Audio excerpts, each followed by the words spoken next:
Ndoda kudetemba nezvamukundu mono. Zvichireva kadetemba kakari monosophic. Monosplaining wake unyanzvi kuzadza mamonomax. Achimupenyu mukundu mupei sando nemahugs hoyo. Muono asikana mana kwa basa rake mono. Ona. Imonolicious gitari rake riri delicious. Zvemagitari kuzora pachingwa kunge jam. Zwainesi takaenda kumamono jam sessions. Monologue akatangwa magitari kuti ni analog. Is world of creativity kupisa seti chipo chiri titi tingatoiti monosphere.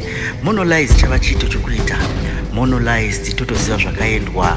Takati deya tingaregi unyanzvi uchipoya nomumateya. Saka tirimo mamonocast. Ipapo dziripo anthropology, sociology, asi zvidzidzo zvake monology. Kana psychology dzake nephilosophy dzineka monosophy. Usati washanda naye chimbomutsvaga. Wana ruzivo neuchenjeri zvinoti tuche musaga. Ukamuona anyerere mono asitsaga. Akatomirirawo vanomutsvaga. Chinzwa waya manzwo dzobudisa gitari kutaura rega. Kudzungudzira kutambirira solo namutsai mono negitari. Iwaya maminimina amamonomono emimonomomonora.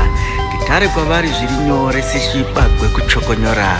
Zvichitonaka senetembo dzandinombonyora. Haana muvare asina tuko akatemwa nyora.